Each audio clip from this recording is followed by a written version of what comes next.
Now he's smirking. He always is smirking. Don't count it against him. He's Yeah. got resting smirk face. Yeah.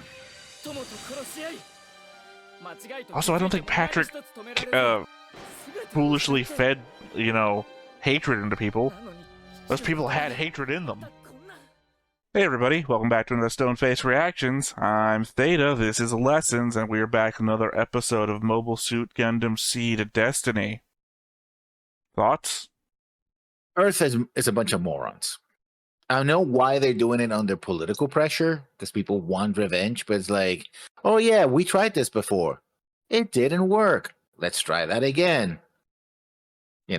Oh yes, because genocide is always the answer. Oh God, these people don't have anything better to do. It's not always the answer, but it is one answer. That they keep going back to. Well, I mean, when you're led by a racist government, it feels like it is the answer you go to. Yeah. With apparently an infinite supply of nukes that you just have to keep going back to reload. Yeah. My God. I don't know, man. I think it worked once. Only one plant got destroyed. Yeah, and then everyone remembers it. Yeah. It actually started a war, not ended it. So if they want to win, and also, now that we mention it, they need to restart the war. So I guess we're gonna go back to Neo's group, who's disappeared. Last time we saw them was watching the debris falling on Earth, and that was it. And they're like, oh, 2 episodes about war, and they're not there. I mean, I don't know when we have to show up with Neo again. Like, Rao vanished for a good not a good portion, but portions of the show. But typically, when Rao vanished, we were told why before he vanished. Like, oh, they're calling you back to talk to the council about what you just did. And, he would leave, and he would leave all of his crew with another guy. And so his crew would still be doing stuff, and he just wouldn't be around. Mm-hmm. But we haven't had that. Yeah. Well, because Gibral, or whatever his name is, didn't order him to do anything. Mm-hmm. But, which is interesting considering that he was shocked that the nukes failed. It was like, dude, you have your best people there. If you want to guarantee that at least one of the nukes hits, unless he... Didn't work last time. Azrael had his best people there, and they didn't make sure the nuke hit. Because he had his 3 Gundams there as well. And all they managed to do was die. I think you're pushing for the end game right at the start. No, I mean...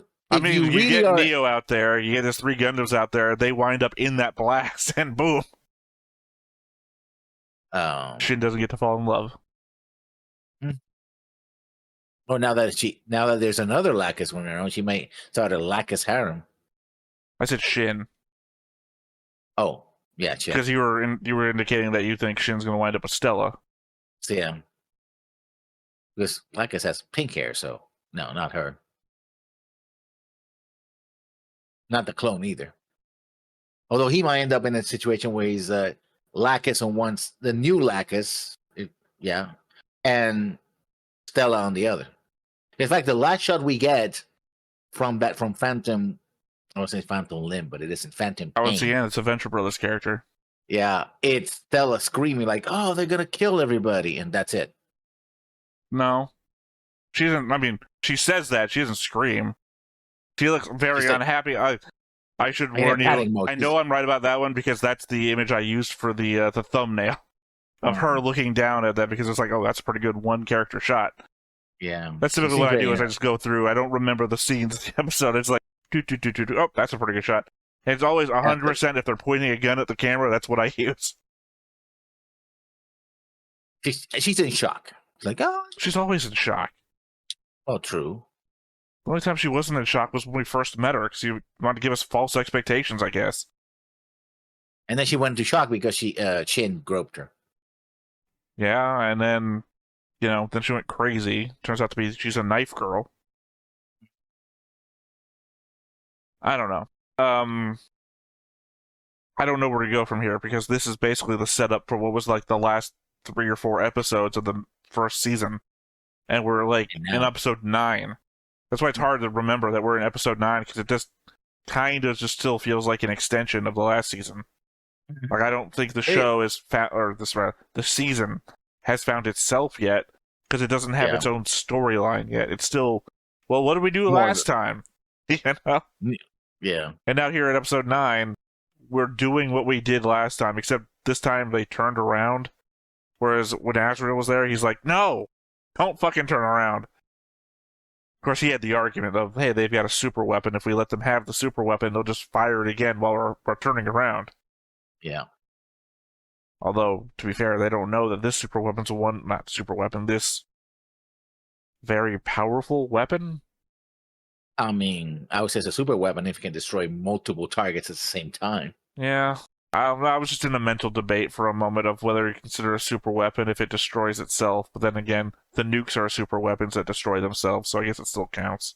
Yeah. It's just in the realm of super weapons when we're thinking about Jashindu, which was a refirable super weapon. Then what's that? That's a super weapon? It's like... It's a different type of super weapon. It's a reusable super weapon, not a super weapon. Well, it's a better super weapon if it is reusable. So is it a super weapon? Think about that versus like Cyclops, which destroyed itself in firing too.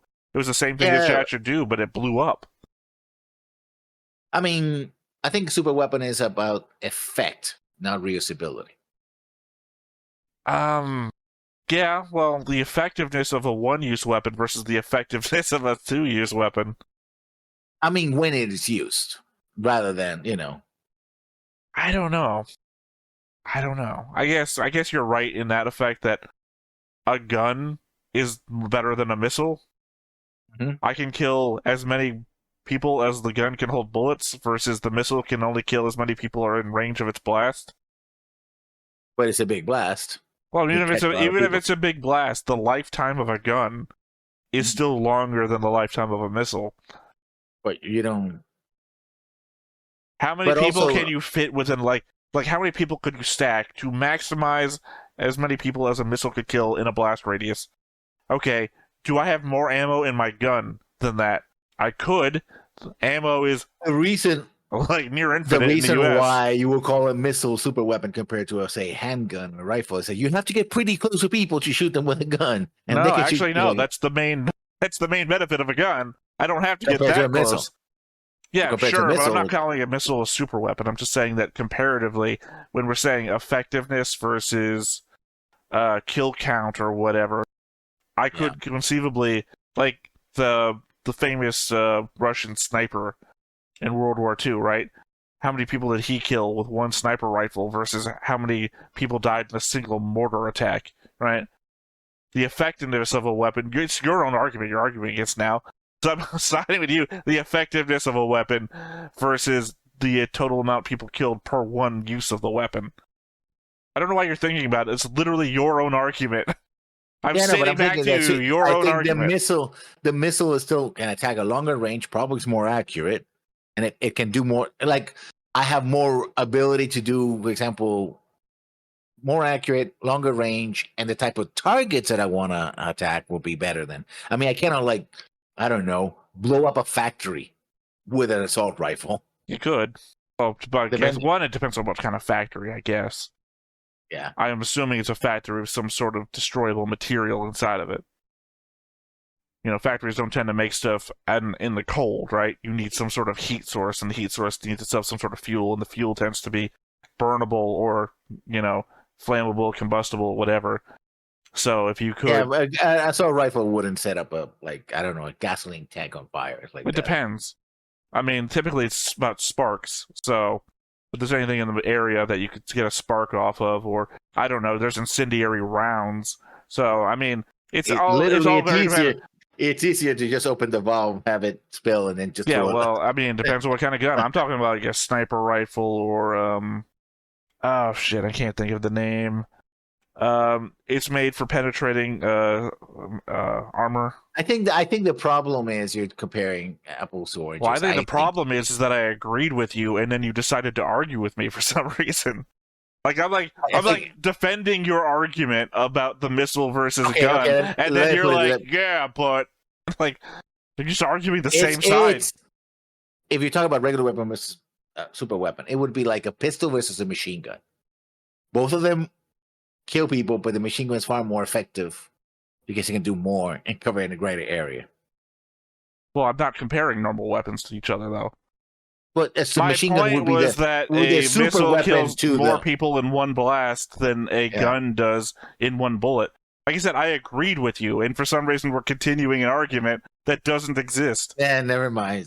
The discussion I was getting into was effectiveness versus one use. And it was like, if you defined super weapon as the effect of one firing, then yeah, that's why a missile would be a better weapon in that example than a gun. But over a lifetime of the gun's use, you could kill more people than a single missile could. That's why effectiveness is not the defining factor of a super weapon. And the effectiveness is what I was getting into about reusability. Thus, your argument about the super weapon being defined by the number of people it affects, rather than its effectiveness over a long time. That's why I said a gun versus a missile.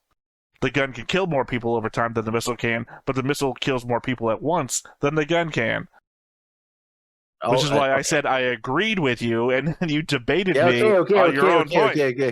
Okay, fine. It's now I get sense is my problem. It's like, what the hell is going on here? It's just when you went to the missile, I was like, what is he trying to say with the missile? But the bullet, I'm like, what? Okay, I'm not getting it. I didn't get it. I missed it. My bad. Well, I figured you had more points to go through. I don't No. I don't even remember why we started. No, I mean, not about that topic. I don't remember why we even got into that.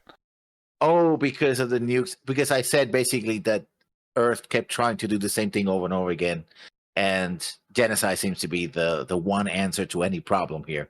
Whether it actually doesn't work, but they surely tried to make it the answer. Like, oh, this guy did a terrorist attack. Okay, well, we gotta kill them all, I guess. We gotta blow ourselves completely, Orb. We're being invaded. Okay. Again, I think it's dumb.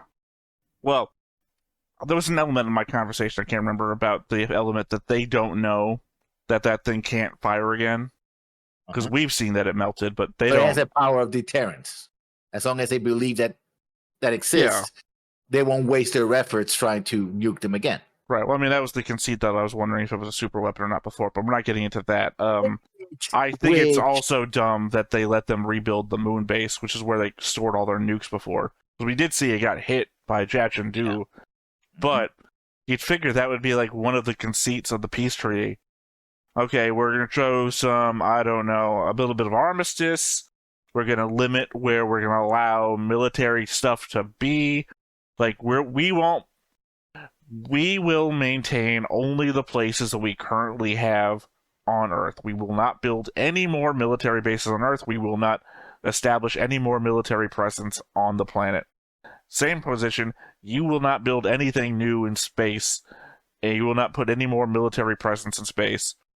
It seems like a simple thing. Like, we'll draw the line here. We'll call it, I don't know, a neutral zone.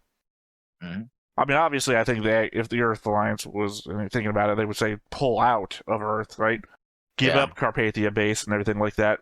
And by the same token, we will not build on the moon either. Yeah, give up the moon to us. So yeah, I don't know about giving up the moon. It's not like 79. They don't have like cities or anything.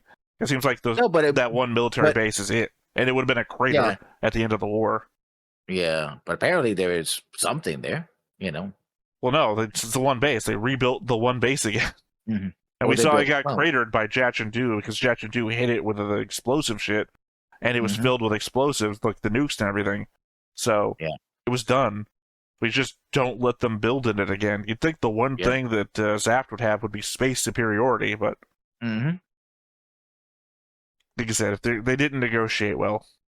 Yeah, again, we don't know exactly what the negotiation. We're told there were negotiations. We were never told what they negotiated. It feels like they just negotiated end of war. Like, yeah, that's it. Yeah, just like, well, stop the fighting. Yeah, sorry. Yeah. I said armistice before. What I actually meant was dearmament. Disarmament, yeah. Whatever, you know what I meant. Yeah. That's what I'm saying. It feels like that's what it should have been. There should have been points up to the negotiation, and instead of points of negotiation, they time out.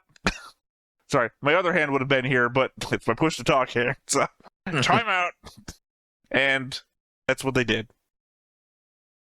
That's all they did was time out. And that's why nothing's changed. Now we're back at it again. Because even then, like I said, if they like agreed to disarmament, and then Kigali comes up and like, what the fuck are you guys doing building more weapons? That would be a thing. Yeah. Like, oh, you're obviously going against the treaty. And no, we just never agreed to anything. So we're fine. Yeah. We're building up our military, they're building up theirs. It's the start of the fucking Giran speech. You know, the Zala faction is taking its sorrow and turning it into anger. Uh-huh. Zaft thirsts for the strength of its people. Uh-huh. Well, it doesn't have the German tint to it though, so it's not like it's not a Sieg situation. No. I don't know what the equivalent would be. It doesn't have any like theme.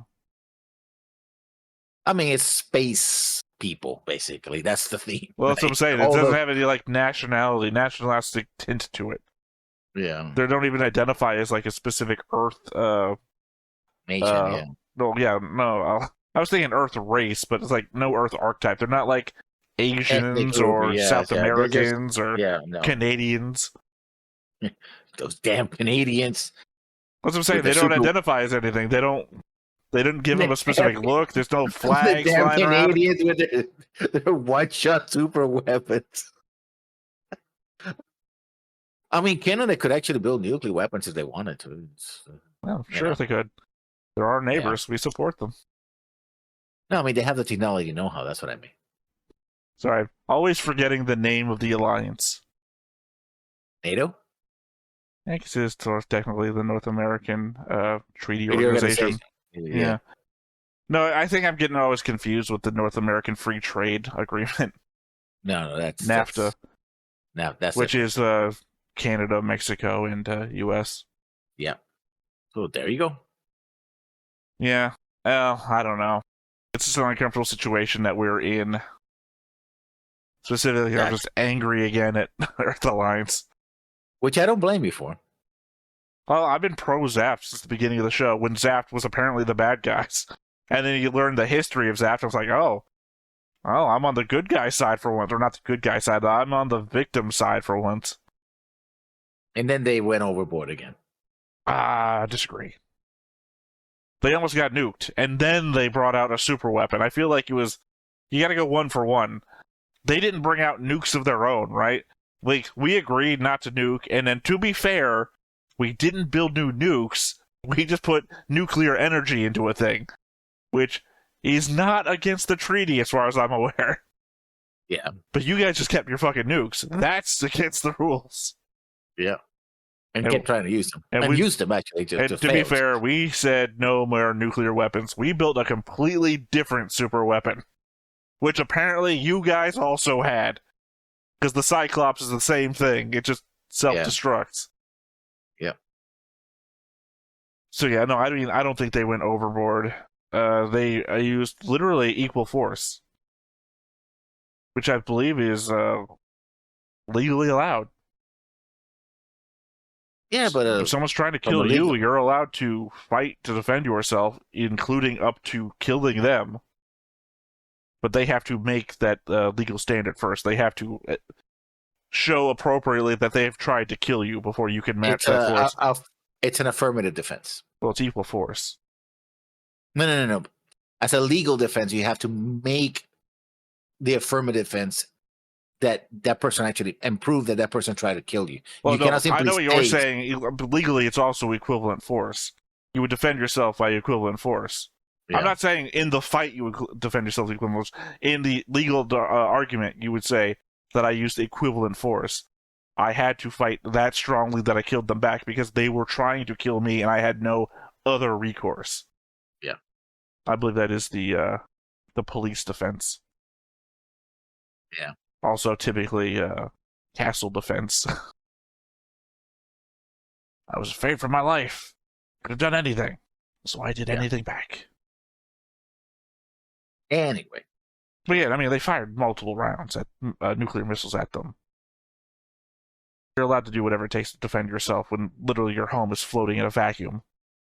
Remember, you're allowed to destroy the attackers, not to destroy the Earth, though. That's the part. Attacking the moon base makes sense because that's where the nukes were at. Destroying the Earth. Ultimately, where do our enemies come from? There's a difference between taking away the ability of the enemy to fight and genocide. Especially when the other side is practicing genocide. Like, oh, we're just going to be like them because that's the solution. Clearly. Which we go back to the problem that everybody tries genocide, and thank the good Lord that it doesn't work. Otherwise, this show wouldn't be here. Well, I mean, it is evil overlord numbered list, right? Don't leave the sons of your victims alive. They'll come after you. Yeah, that's like 15 people at most if you talk about cousins and whatever. Entire nations or entire planets. Well, literally, people on both sides are like, oh no, they killed Jenny. No, that's the whole methodology of Seed is that it's a cycle of hatred and we're never going to get out of it. Not even keep trying to kill everybody. Well, no, I mean, like, everybody that's alive. Like, you'd have to create a situation where we didn't fight each other for, like, 2 generations in order for, like, the cycle of hatred to be done, because there'd be at least a generation of people in charge that wouldn't know the fighting. Who wouldn't have lost somebody that they're going to be eager to kill somebody else about. And you can't create that 2 generations of separation because the last generation's still trying to kill the other one. Which, trying to commit genocide doesn't solve that. Well, it does. It cuts the circle in half. Now, if the circle reforms, that's its own problem. But you at least cut out half of the problem, which is the other guy trying to genocide you. Look, if one side's trying to genocide you, I think you might be okay genociding them back.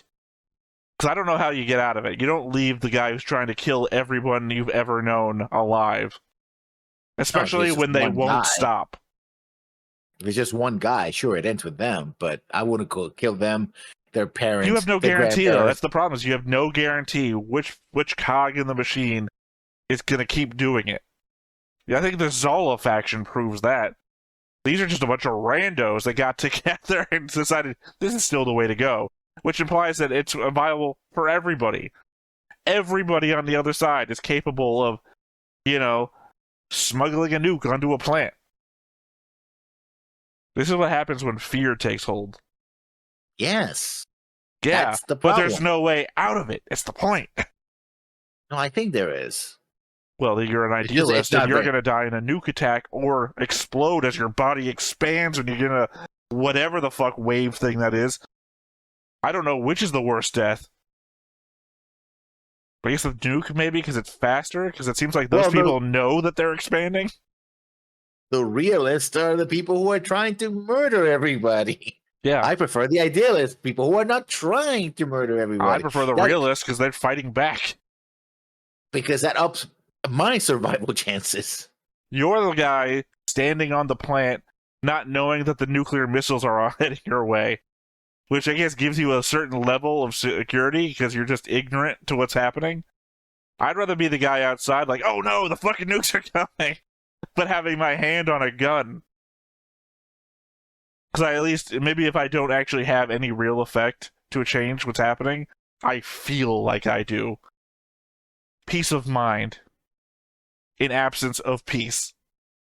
But then, if the plants do get nuked and you survive because you use your gun effectively, then you would want to take revenge on those who destroy the plants. Exactly.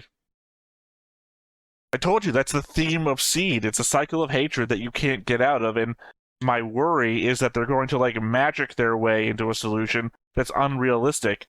The fact that we have no answer in the real world is my fear that some author is going to think, I'm smart enough to figure this out, and, put it into a show. I mean, we haven't killed. They're being acts of genocide, but we haven't killed each other. Okay, we're not talking about genocide in this. I know we've been a full hyperbolic in the last 20 minutes, but I'm not talking about that. I'm talking about the Middle East has been a powder keg since time immemorial. There's certain places in the world that have just been fighting forever. There's certain groups of people that just hate each other since the time we started writing down that they existed. Those have never been solved. But in part, I think the reason why they haven't solved is there's always someone who's willing to exploit that. I think that is the real problem. That's always going to exist, though. Opportunists will always be around. Look, unless you change all of society and, again, all at once, but that's not an answer because that's a pipe dream. That is wishful thinking. One, I guess that could happen in an anime, but I would be dissatisfied in that the anime has treated everything like on an adult level so far.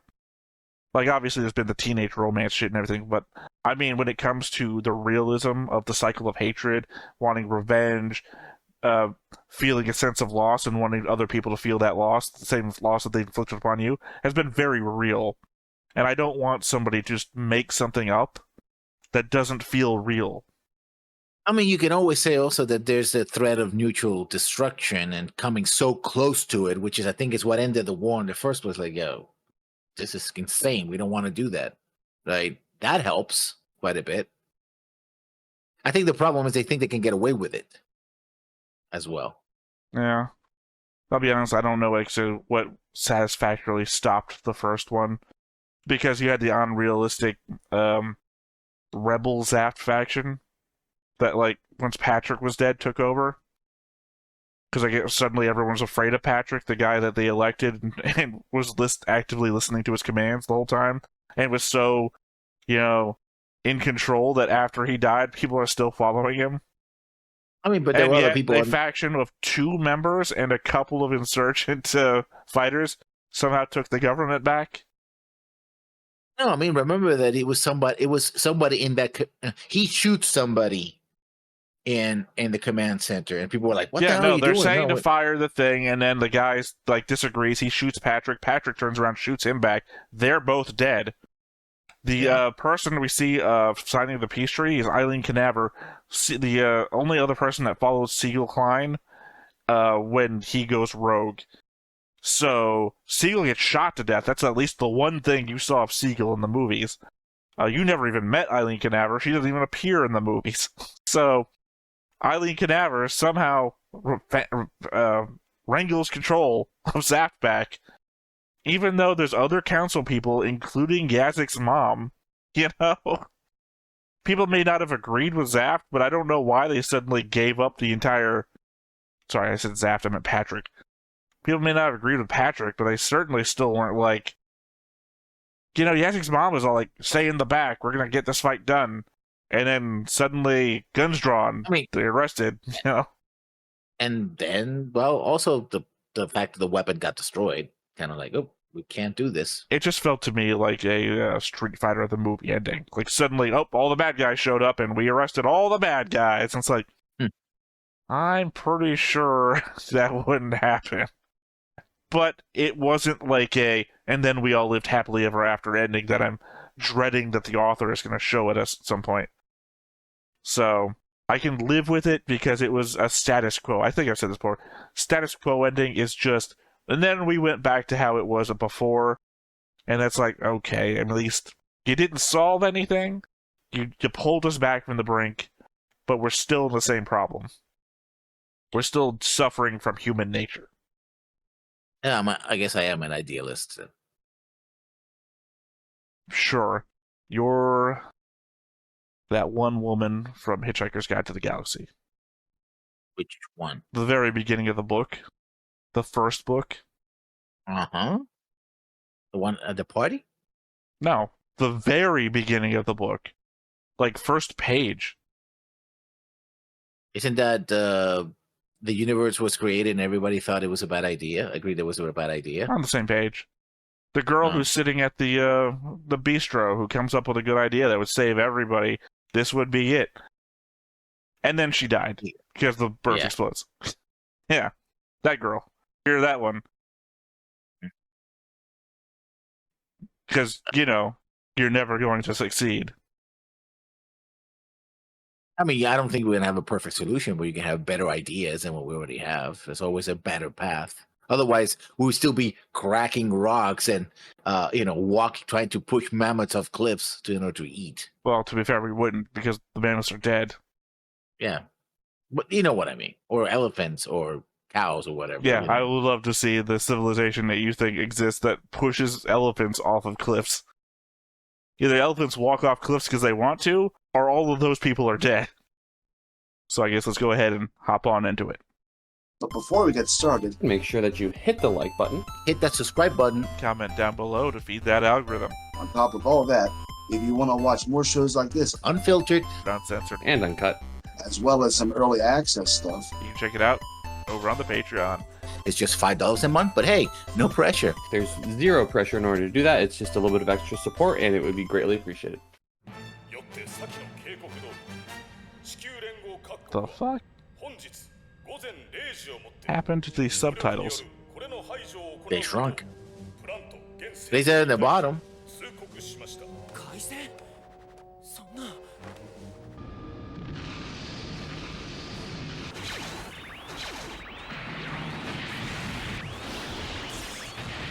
結局はこうなるのかよやっぱりこちらシエラ・アンタレス1ジュール対イザーク・ジュール出るぞ Not a fan of this. キラ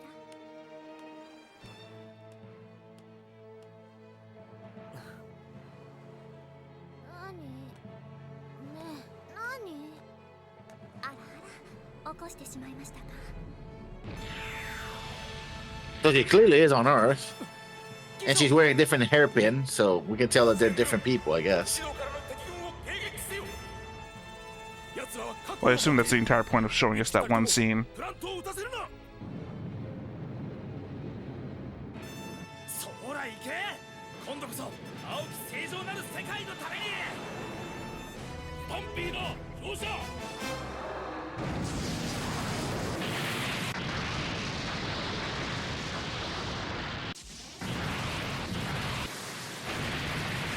I'm definitely gonna have to re-edit these subtitles before I edit this video.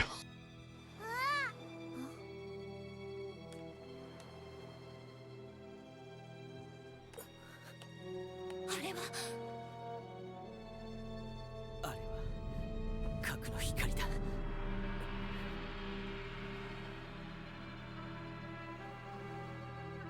Why show my guy? Yeah, the guy who wanted to kill everybody? Yeah, I Yeah, wonder the he's dead just thinking guy? about the... The dead Yeah, but guy? he's remembering. Yeah, but you're blaming a dead guy for what's happening here. I mean, he represents an idea of kill them all. Like, he was the one who wanted all of humanity to die, regardless of who they were.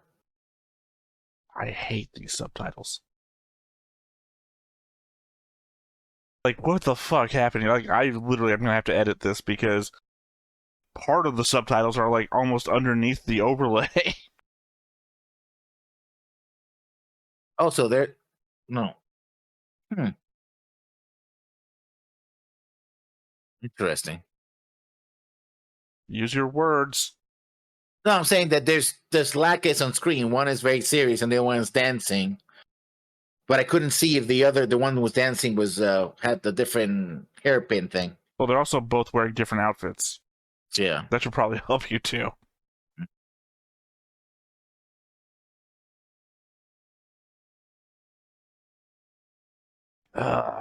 This has bothered me the whole episode.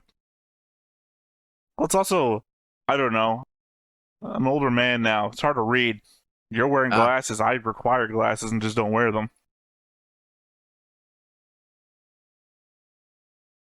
I know this is gonna, if I'm effectively edited this, it's not going to matter to anybody. They're like, what's wrong with the subtitles? Look fine to me. Know that you were looking at something different than what I'm looking at. Mm-hmm. この核攻撃に対してプラント最高評議会はコーディネーターの基本的生存権に対する9泊不正の侵害とみなし昨夜行われた地球連合軍によるプラントへの攻撃はザフト軍の激しい抵抗に遭い双方に甚大な被害が出た模様です。現在軌道上において両軍睨み合いの状態が続いておりこの事態を受けた欧部政府は核攻撃をああそんなまさかと言いたいところだがね I guess you were just too late to the party that I've noticed. 事実は事実だ繰り返返しお伝えします。 So did you just open a door to a 大西 TV? 洋連邦をはじめ I とする guess so. 地球連合各国は我らプラントに対し宣戦を布告し、戦闘開始から約1時間後、ミサイルによる核攻撃を行いました。しかし防衛に当たったザフト軍はデュランダル最高評議会議長指揮のもと最終防衛ラインでこれを撃破。現在地球軍は月基地へと撤退し、攻撃は停止していますが、情勢は未だ緊迫した空気をはらんでいます。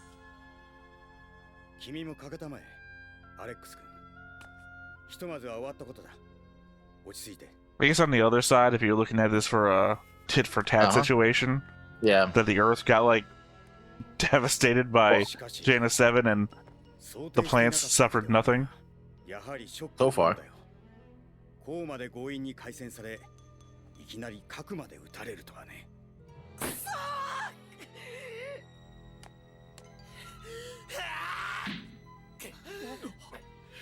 Punches hole in ship, gets sucked into space. I mean, exactly though. Yeah. Every time it's a how could they. At some point, it's not going to be a how could they anymore. It's going to be those fucking bastards again. これはもうまともな戦争ですらない。はい。連合は一旦軍を引きはしたが、これで終わりにするとは思えんし。逆に今度はこちらが大騒ぎだ。防げたとはいえ、またいきなり核を撃たれたのだからね。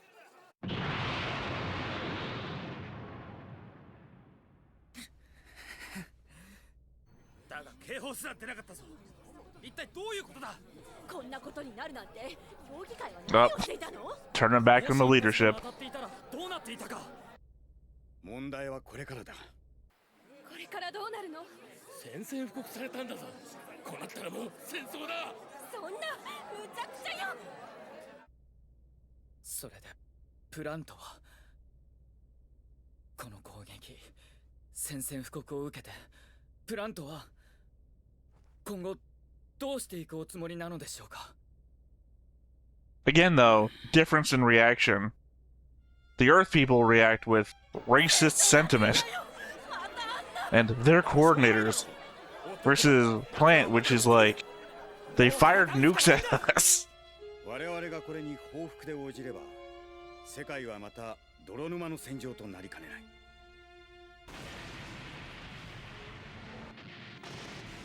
い。分かっているさ。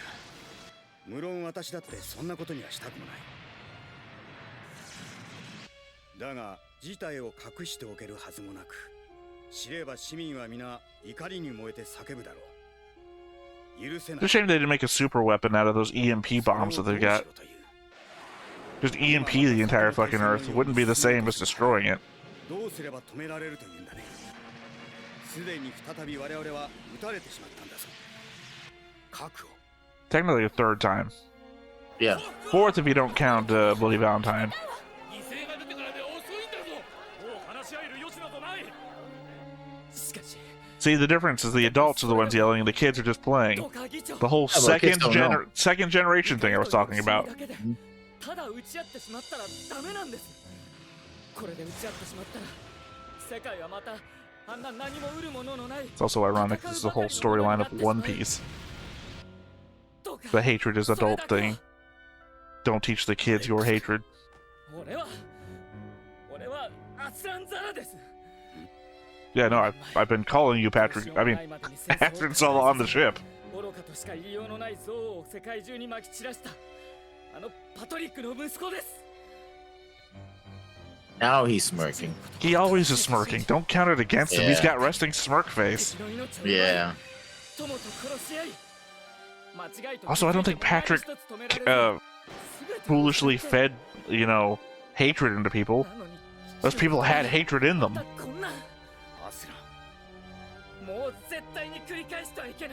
Remember, Patrick got voted into office. Doesn't matter. I mean, it does. That means people wanted this. 君もまた辛い目に遭ってしまったな。いえ、違います。俺はむしろ知ってよかった。でなければ俺はまた何も知らないままいや、そうじゃない。アスラ。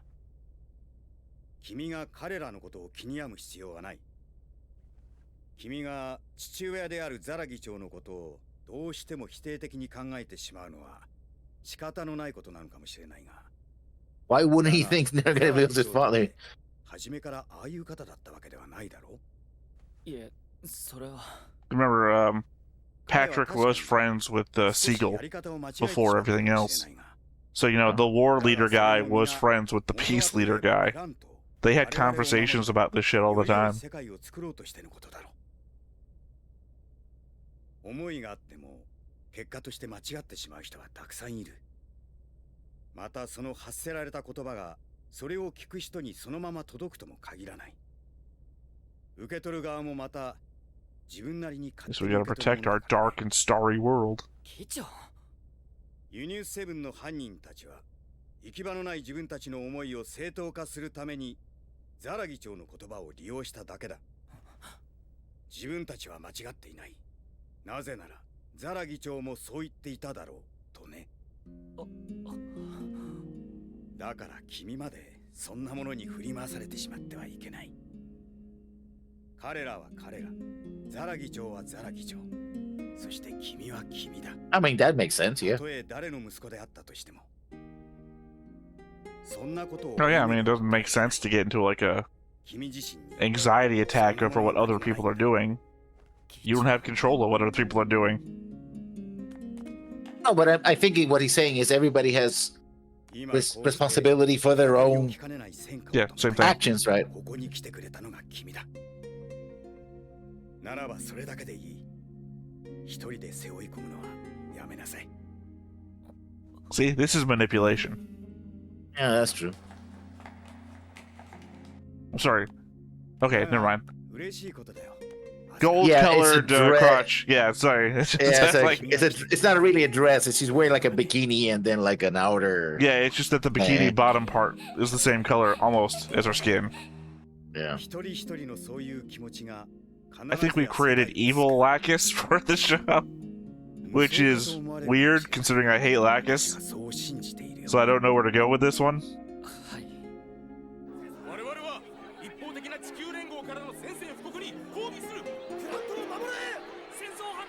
Kill natural.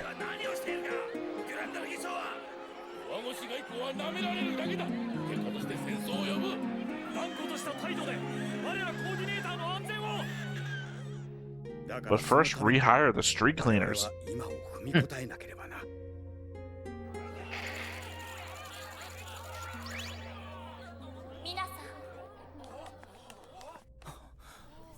So fake Lacus has Haru as well? But Athrun made... Wait. Oh, like, he can't show us her and a TV thing and then Ridroll into... I would just say Athrun made the Haru for Lacus.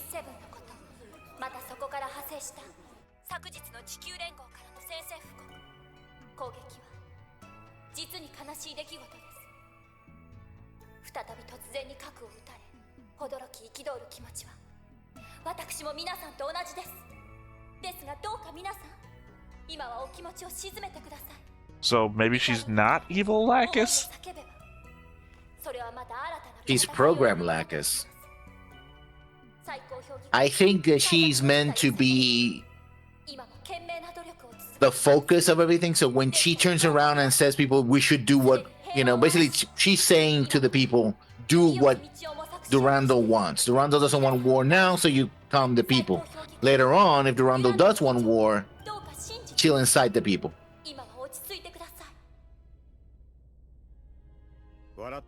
Yeah, the difficulty is we're only episode 10 out of 50, so the twists are to come.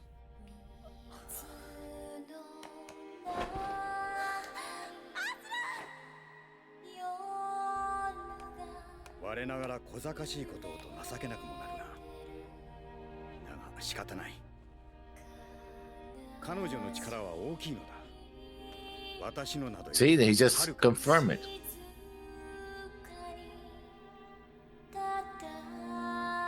He basically told him that that's not the Lacus that he knows. her power is to convince people is more influence than mine. ラクスプラインがそう言うなら。ねえ。そうだよな。彼女の言う通りだ。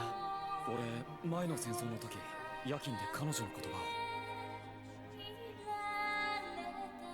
バカなことをと思うがね。だが今私には彼女の力が必要なのだよ。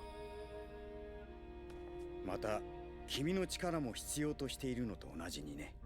私の？一緒に来てくれるかね。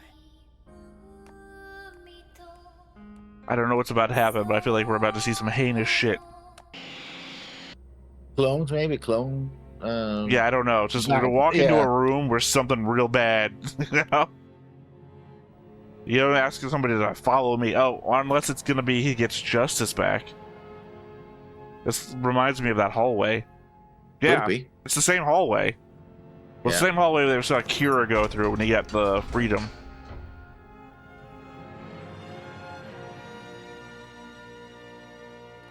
Yeah. Literally. No, I said it's the same hallway. So it must be justice.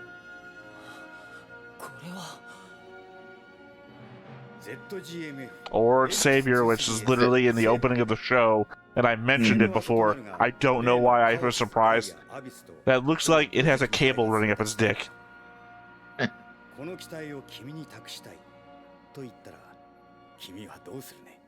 Kiss you? Is that what you're looking for? Okay. If I said you had a beautiful body, would you hold it against me? そういうことではないな。ただ言葉の通りだよ。君に託したい。まあ、手続き上の立場ではそういうことになるのかもしれないが、今度のことに対する私の思いは、先ほど私のラクス Heard my Lacos client say, yeah. だが相手様々な人間、組織、そんなものの思惑が複雑に絡み合う中では、I mean, she's impersonating Lacus. How, is that even legal? I guess not. I guess. Well, he's a chairman. I guess he got away with it. Well, I've legalized identity theft. You know, identity theft and impersonation, and also probably taking over the rights to her albums as well, and music. 君にも力のある存在でいてほしいのだよ。私は。議長。先の戦争を体験し、父上のことで悩み苦しんだ君なら。I don't know what the play here is if you think he's a bad guy. Like, I understand if he's a bad guy, the Lacus thing. But if he's a bad guy, giving Accident the ability to stand against him seems a bit weird. Oh, I mean, his blind spot who think that he can control him through Lacus.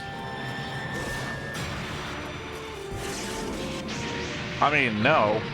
Because he's already saying out loud that's not the actual Lacus, so you're not actually controlling him through a fake Lacus. I mean, it probably worked better if you didn't include the Lacus thing. You said his blind spot is his hubris.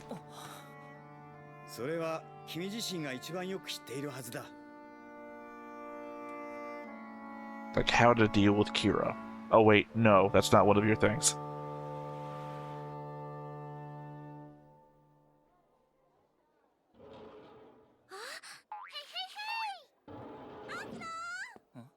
I can only think he programmed a bunch of dumb Haru that don't recognize the real Lacus.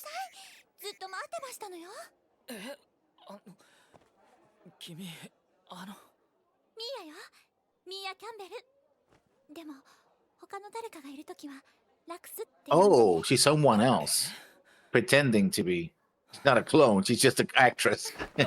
Went to the clone thing. To be fair, we deal a lot with that with Macross, so... Yeah, that bitch.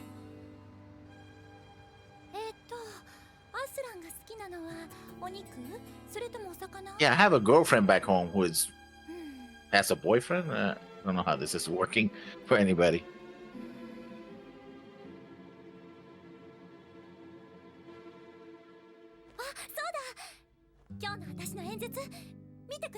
It's not the same voice though, is it? They sound similar, but not. You know I'm not going to be able to tell you until we get back to the notes on next time. I hear real muffled versions of everything. Oh, they're not even really, because I'll be telling you what the English VA sounds like. Actually, I think you've got a bigger chest. Might just been something I've noticed, though.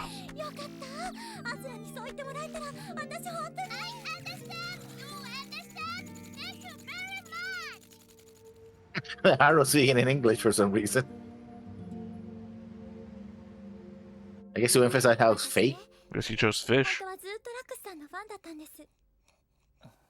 彼女の歌も好きでよく歌ってて、その頃から声は似てるって言われてたんだけど、そしたらある日急に議長に呼ばれて。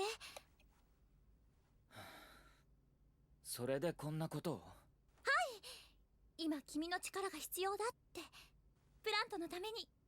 だから。君のじゃないだろ、ラックスだ。必要なのは。Oh, don't be insulting. I mean, is it telling the truth? Not really. Her strength of impersonation is what he needed. She has her strengths.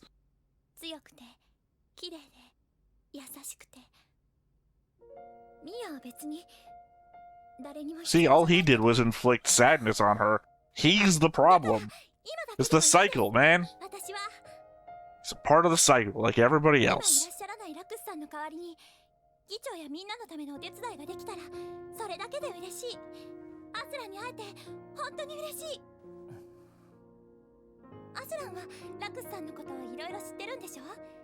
なら教えてください。いつもはどんな風なのか。Well, for one, she doesn't believe in being faithful. Despite the fact that I am part of the group called Faith. Ah, what's in the name? Okay. ちょうどあなたの話をしていたところでした。アスランザラ。確かに無理な話ね。今他国の民間人であるあなたに。ああ、君も本当に。Plus all these other scenes that have nothing to do with that name revelation thing. No, I think it has to be about who he is and what he wants to be. And what is the truth? Yeah, what do you do there? You know, do I put... Oh, you don't slam those. You will break. That was like that. Back when I used to work at a donation place, that's how we would test. Yeah. Which is to say, I didn't want to sell anyway.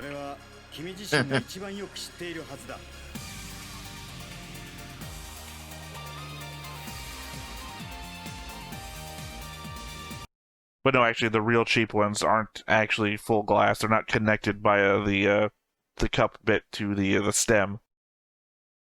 So you put them down like that. Well, three things either happen: either the base crushes because it's not good, plastic, or the plastic, top yeah. busts from the top. Yeah. It just breaks off. Yeah. The cup busts from the top. Yeah, because the stem, or rather the cup connecting bit, can't handle the pressure from the stem hitting the table. Yeah.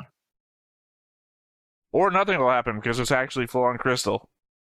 Yeah. Because full-on crystal doesn't break when you do it. I mean, it will if you do it hard enough, but yeah, the real weak ones will break just from normal. Yeah. Yeah, a tab won't. God, I hate these subtitles. I'm going to check future episodes just to see the subtitles. I'm going to have to do the Macross thing where I just remake the subtitles for every episode. Mm-hmm. Because I do not like this at all.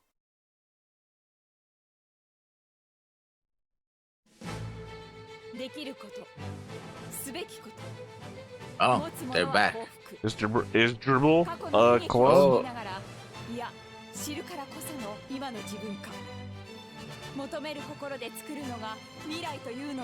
See, I told you. The Zaft people show up more grave sites than anybody.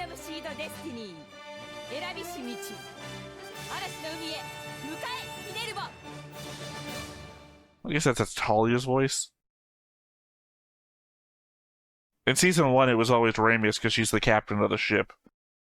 I think it's now again, Talia, yeah. I'm hearing muffled version, so I can't really tell, and I'm bad with voices, so I'm just assume it's Talia. Because it's either that or it's Ramius again. No, I don't think it. I don't. Unless she gets a new ship. from Orb. Well, it doesn't matter. I'm just saying the voice is familiar enough that maybe it's still Ramius doing it. It's that, or I would just assume it's Talia based on what happened the first time around. Yeah. So interesting episode. She wasn't a clone. She's just an impersonator, a Lacus impersonator. Well, it goes to what I was saying before about the easiest answer, right? That, God, I can't remember what we were talking about before where I brought this up, but it would be easier to assume that Lacus was just up to no good than it being a Lacus clone, because we've never been introduced to clones before, but Lacus has done underhanded shit like this in the past. Underhanded in the respect of two-timing and lying, not underhanded as evil. You can two-time and lie and do it for good. Yeah. I just don't like the fact that you two-timed and lie. It's my problem. So, yeah, in the realm of what is the most logical or down-to-earth answer, yeah, somebody impersonating her is still closer to ground on that than clones. It just so happens that we think a lot of people are clones. I mean, we already have one clone in Destiny, so it's like, oh, if we have one clone, we could have more clones, right?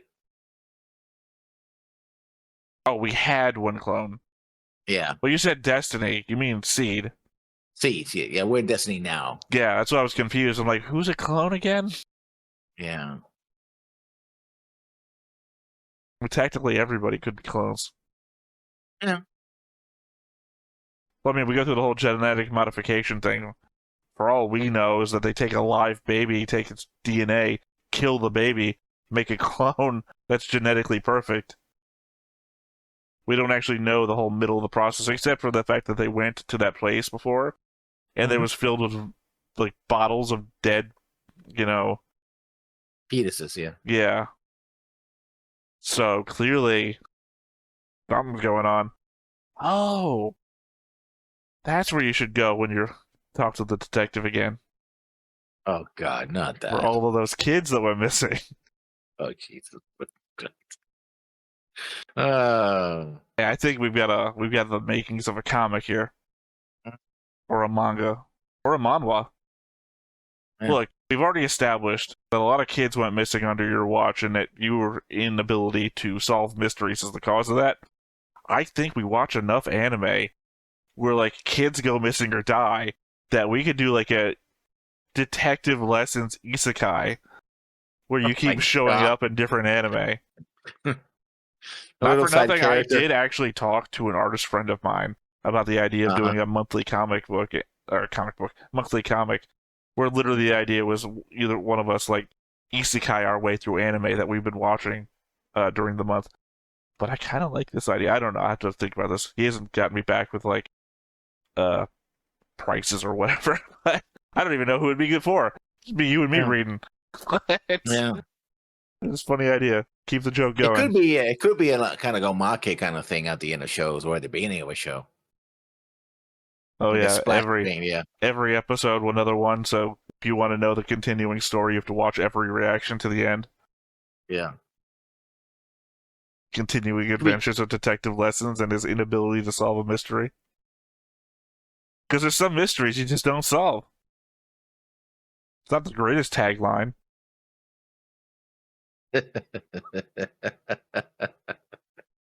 Yeah. Anyway, I'm gonna have a lot of notes now. I'm gonna rewatch these episodes. I'm really gonna be careful what I see.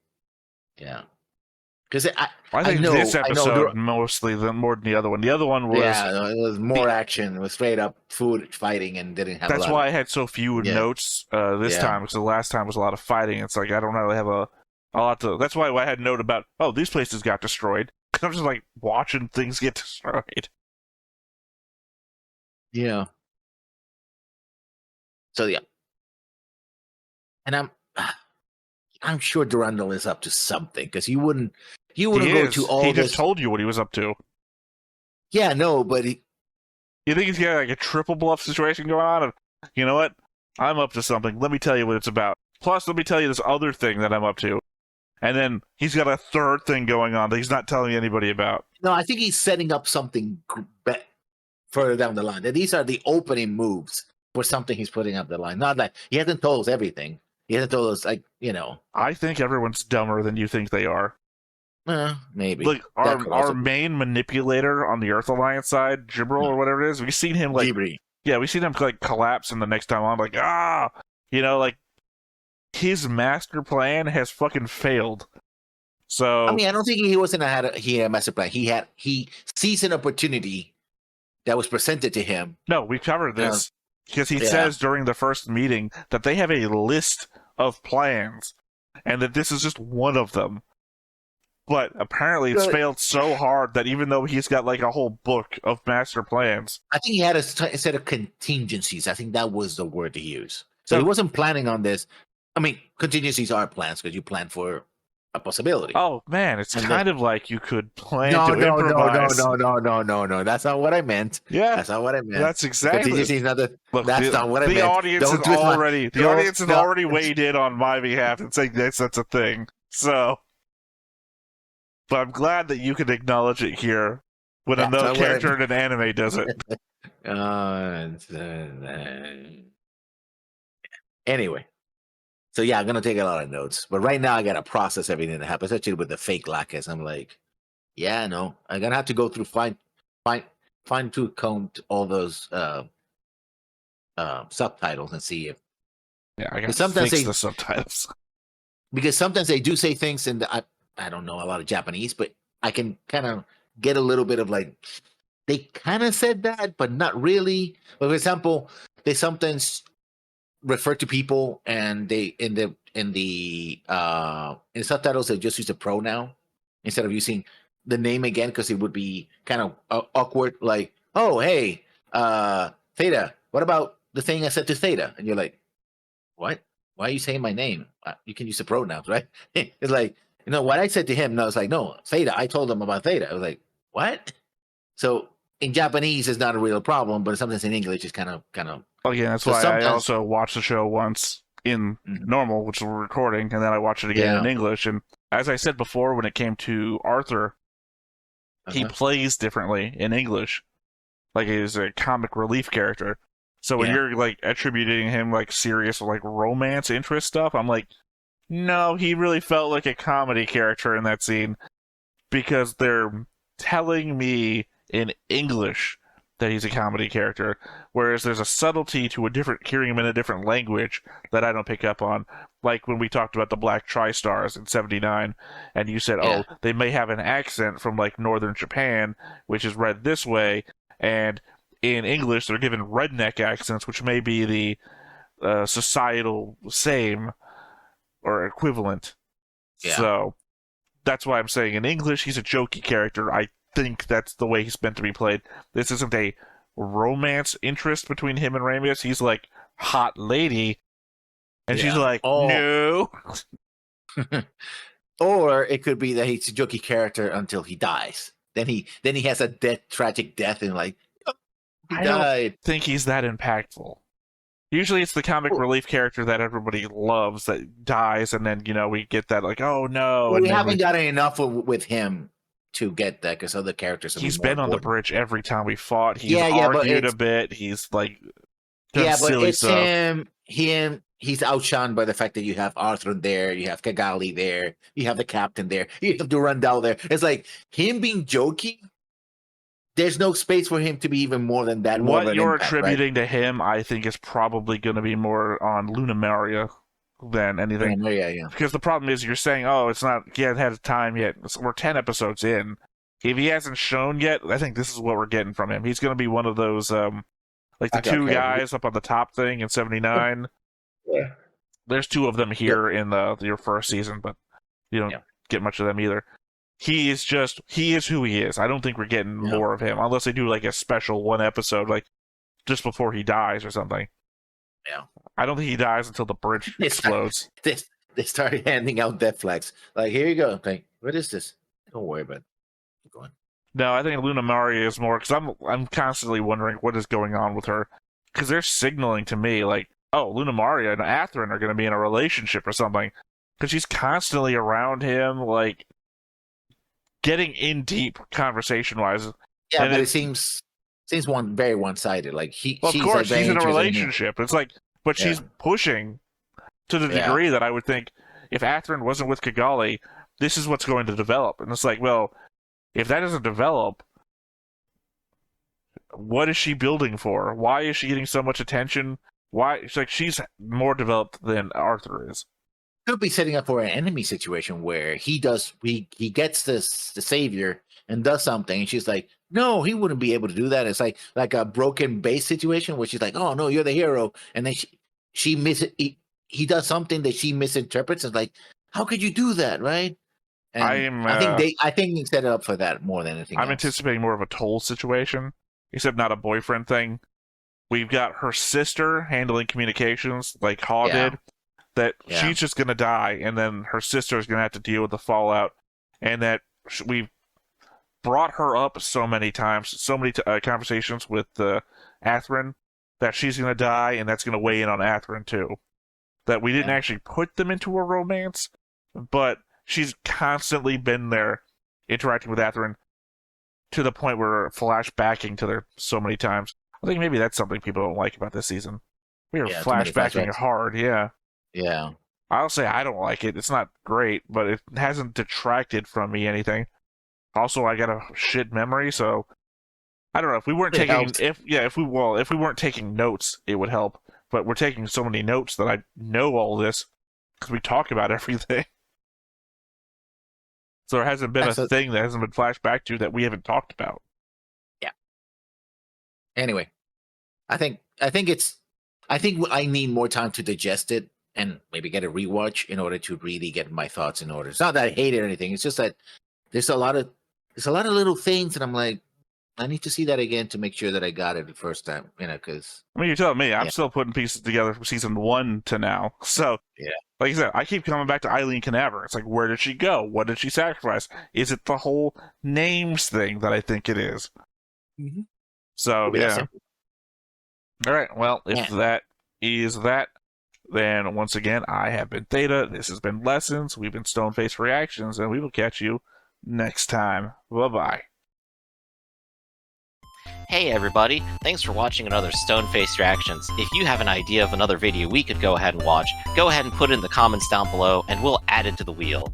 Be sure to like, comment, and subscribe, and let us know what you thought about this video and what parts you liked. And until then, we'll see you next time. Is this too goofy?